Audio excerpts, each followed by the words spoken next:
Bonjour à tous, c'est Philippe Guillouard de Trek Eco sur Vie Aventure. Je pense que vous avez deviné aujourd'hui le nom de la plante que je vais vous présenter.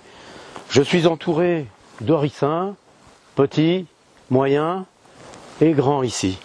Nous allons voir ensemble cette plante qui, bien qu'elle soit classée toxique, même très toxique, nous pourrons voir ensemble comment elle a un véritable intérêt. Voyons ensemble si vous le voulez bien.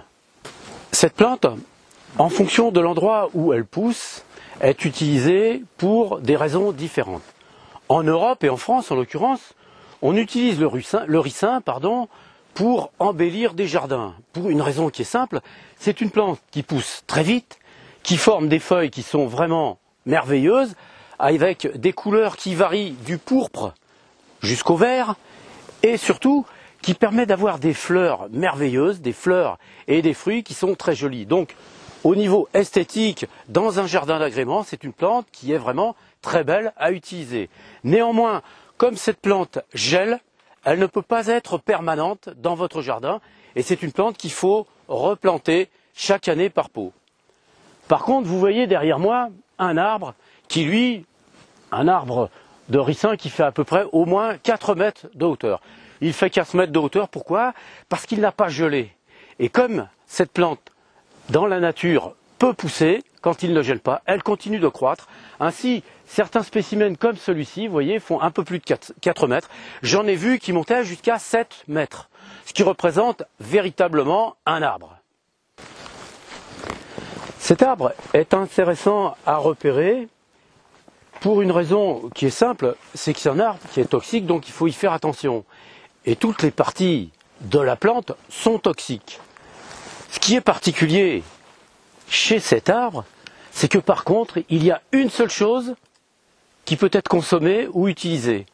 C'est l'huile que forme le ricin, à partir de ces graines que je vous montrerai tout à l'heure. On va détailler un petit peu cet arbuste pour voir comment il est fait et comment il a poussé, comment il se développe et comment on peut le reconnaître. Nous allons voir ces spécimens qui sont plus petits et pour nous ça sera plus facile de les observer. On va faire un petit tour d'horizon de leur construction. La première chose qu'on remarque tout de suite, ce sont les feuilles de cette plante qui sont superbes et qui ont comme caractéristique d'être extrêmement découpées. Les feuilles possèdent des échancrures qui sont très très fortes. Voilà, elle est très grande. Cette feuille, bien qu'elle soit très grande, démarre à partir, et là c'est assez joli à observer si vous voulez vous approcher. Les feuilles sont enveloppées, lorsqu'elles sont toutes petites, dans des espèces de sacs, comme vous le voyez là. Dans des espèces de sacs, elles sont toutes froissées, et quand elles se développent ensuite, donc, elles deviennent comme cette petite feuille qui a grandi, ou celle-là, possédant des couleurs superbes, de vert mêlé à du pourpre et du rose, et qui en grandissant forment ces feuilles que vous voyez ensuite. Et ce sont ces feuilles qu'on utilise généralement pour agrémenter les jardins d'esthétique, parce que c'est une plante qui, telle que, sans avoir encore fourni ni les fruits ni les fleurs, est superbe à voir. Voilà, j'ai changé d'endroit, je voudrais vous montrer sur ce spécimen, vous voyez qu'il y en a vraiment beaucoup ici, sur ce spécimen, parce qu'il est jeune, comment les pousses sont colorées la première année. Ici, si vous le voyez, d'ailleurs, les couleurs transparaissent sur la partie haute encore, les tiges qui poussent relativement vite du ricin sont entre le rosé, le pourpre, légèrement violacé, c'est une couleur qui est vraiment très jolie. Je ne sais pas si vous vous en apercevez ici, parce qu'il y a une grande quantité de feuilles.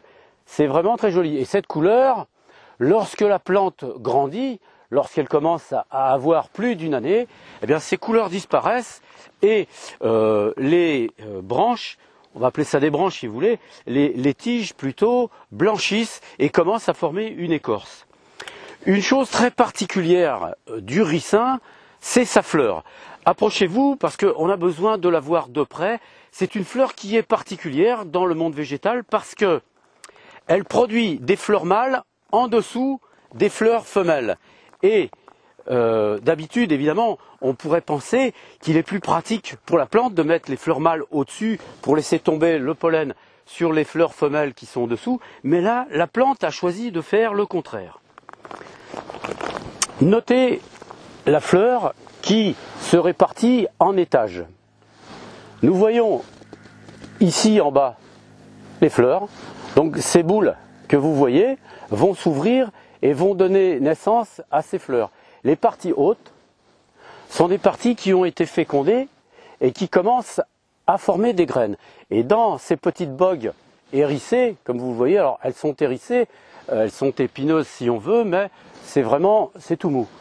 Dans ces petites bogues, il y a 3 graines, et c'est avec ces graines qu'on fait l'huile de ricin. L'huile de ricin est la seule partie, si on peut dire, de la plante qui est utilisée et qui est utilisable. Les graines en elles-mêmes sont toxiques.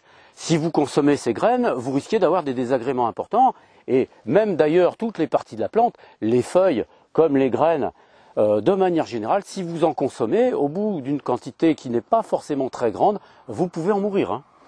Alors, ces graines sont, si vous voulez, pressées et donnent une huile qui est très connue dans le monde entier, qu'on appelle castor oil.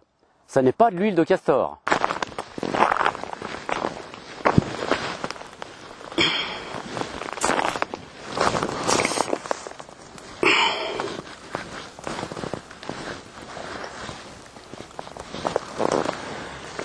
Là, ce sont justement les graines de la plante que j'ai ramassées.